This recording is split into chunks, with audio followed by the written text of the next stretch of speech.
And good evening, and once again, welcome to the Shadow Gallery. I am, as always, your host, James Donnelly. And guess what time it is? It's time for new comics pictures! So, welcome back, or if you're coming for the first time, welcome. We're going to have a contest at the end of tonight that we're going to be offering to you good folk out there. So, but first we're going to talk about comics. And, well, it's now last week. I apologize for being late. I am, as you can still see, I'm not laid up, but I am technically laid up because I can't work with this because I can't be expected to perform my job how I normally would, so I am essentially on an unpaid leave of absence, which could last for another 2.5 to 3 weeks. Yay! I love being 37 years old and having to borrow money from my father again. That feels good, Anyway, last night was just, I would normally, I normally do it on Sunday nights, but last night was it was just too much. I just couldn't get into a mood where I said to myself, yeah, I'm really in the mood to do this. So tonight, I'm feeling a little bit better, but not a whole lot.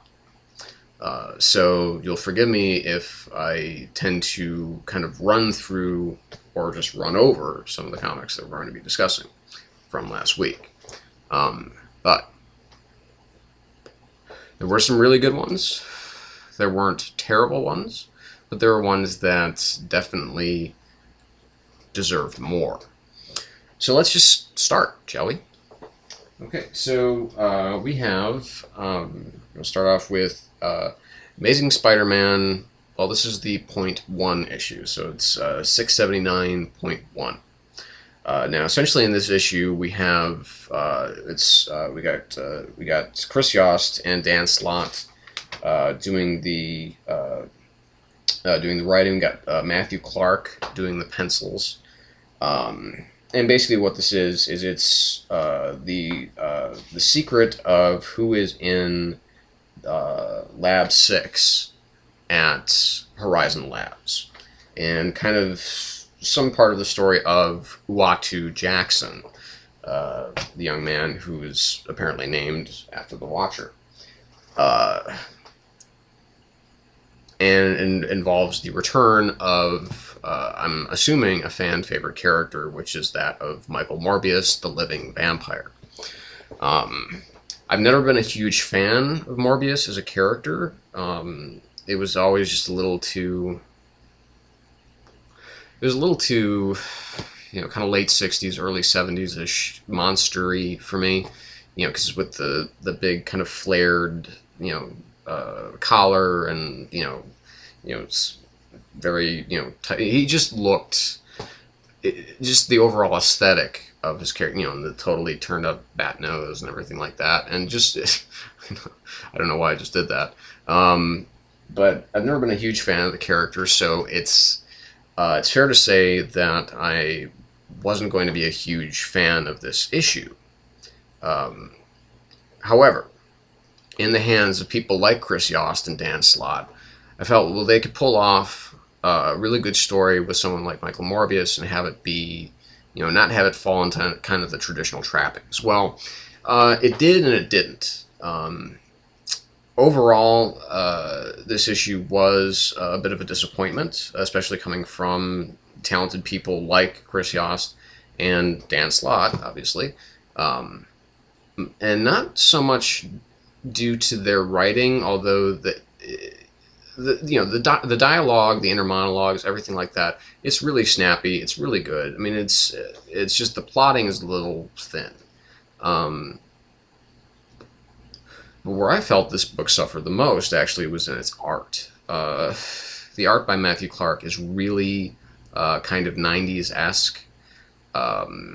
It's it's very it's very liney.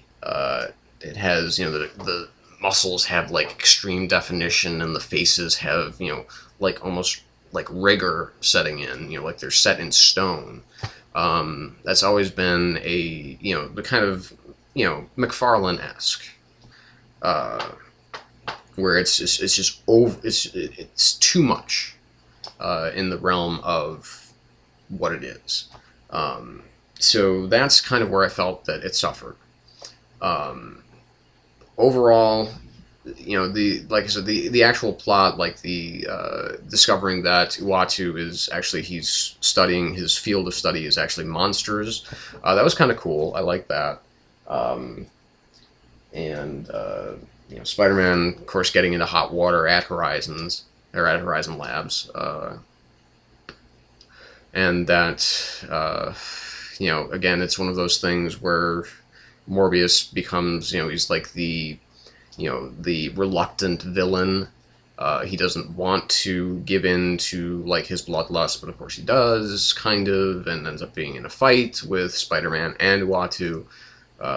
You know, that just to me was like, really? I mean, haven't we seen this before? And so I'm hoping that in future issues that Dan Slott, and if Chris Yost is indeed kind of joining the staff here for Amazing Spider-Man, that they really try to, you know, kind of, this is just doesn't feel phoned in exactly, but it does, the plot felt phoned in. So that's where I felt it suffered the most. So I'd say this is about a 3, kind of leaning towards 3.5 out of 5. Overall, just kind of disappointing in general. So on to a more significant disappointment of this week, and that is Ultimate Comics X-Men number 7. Now, obviously, as you know, I'm a huge fan of Nick Spencer. I really like a lot of the stuff that he does. I've been liking X-Men. It took a while to really get its wheels going, and then all of a sudden and then it really was going like kind of full steam ahead, and now with this issue, it's like the bottom just dropped out. Because first of all, I'm not exactly sure what happened to Wanda. I don't know how exactly. I don't even know why she's alive, because it was my understanding that she was dead. I read all of Ultimatum, and that was, you know, it seemed to be kind of, you know, and I guess, but I didn't read all of the Ultimates 3 because I was just so incredibly turned off by Jeff Loeb's writing, his characterization in that series. It was just horrible. But I came into this with, you know, obviously the same hope that I have for any Spencer book, but it just didn't. It wasn't there. His, you know, because basically what we're dealing with in this issue is the fallout of course, all of the, you know, the Stryker's now dead, and he passes consciousness on to the new Nimrod Sentinels, and that apparently Pietro, that Quicksilver had mass-produced in Wundagore, and felt it was going to be, you know, like a really good thing for mutant kind, and of course now they're all these Sentinels, they're killing mutants, you know. And, you know, he said it was kind of at the behest of his brother, at the behest of Wanda, but it turns out that maybe it wasn't quite, you know. Here's where the big reveal at the end. Okay, I'm going to do my standard spoiler thing. Okay, so the hand comes up, that means spoiler. Hand comes down, means spoiler's finished. So just mute. So hand up. Okay, so the big reveal at the end is that Magneto is indeed still alive, even though he supposedly died in Ultimatum. Same thing with Professor X within, I think, issue 5 of Ultimate X-Men. So, yeah, so how that, I mean, it really, you know, no death lasts for very long in comic books, it seems, anymore. No character is inviolate. One of the things that I was really enjoying about the Ultimate Universe is that people seem to die and they seem to stay dead.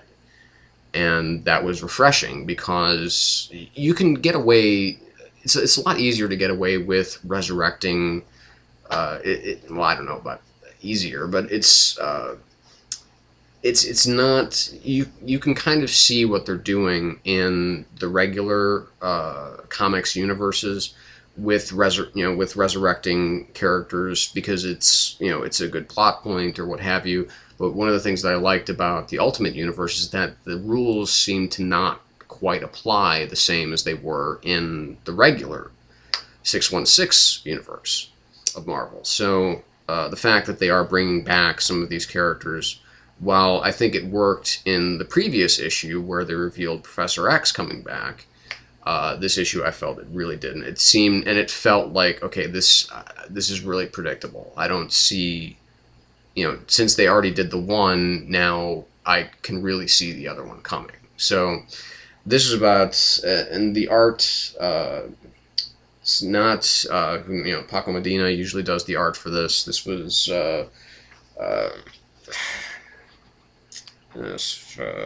Carlo Barbieri.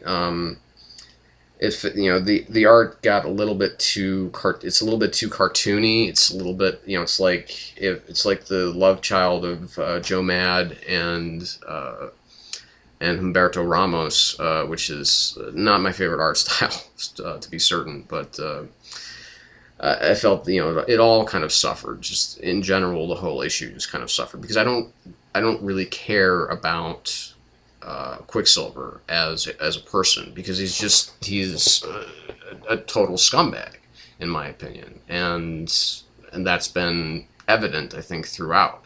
So for me to start suddenly kind of feeling some sort of pity for him, I don't at all, and that's where Spencer kind of lost me in this one. So this is, like I said, it's about a 2.5, leaning more towards 2 out of 5. So a big disappointment this week. On the flip side, we have some really good work coming out of Daredevil number 8, or I'm sorry, number 9. We have, what I had said previously about issue 7. I wasn't a huge fan of that issue like I had been with other issues of this comic, because Mark Waid has done such an amazing job with Daredevil, and this is a really, really good issue. But with the last issue, I was worried the direction that they were going was a little bit too kind of on the nose, as far as, that it was going to drag Matt Murdock out of his kind of Scarlet Swashbuckler mode and back into like the dark, dank depths of his soul and all that kind of stuff, with the whole thing about losing his father's body, that it's fallen into this giant sinkhole, and also with him kind of getting it on with the Black Cat, who as revealed that it's that she kind of is seduced him so that she could be trusted by him, so that she could steal the Fantastic Four patch that has all of these secrets on it. It's a very smart issue. It's very well done. The art in it by the Riveras is just truly, it's just gorgeous, as pretty much as always. Waid does some really good stuff with the character, with using these with him being down, when he uses the anyway, there's just a lot of smart stuff going on in this book, and it's again, I'm hoping that this isn't the way that it's going to continue, because it's still a little too dark, literally and figuratively. I prefer to see Daredevil not quite go down this road yet, just because of what has come previously with Waid doing this title and kind of restoring him to the whole Scarlet Swashbuckler type of, kind of free, kind of fast and loose, kind of, not fun-loving, but certainly, a more vibrant Daredevil. So, 4.5 out of 5 to Daredevil number 6. So we'll be back, and we'll be talking some more comics as per usual, and we'll tell you more about about my contest. So stay tuned. Ah, it's not stopping.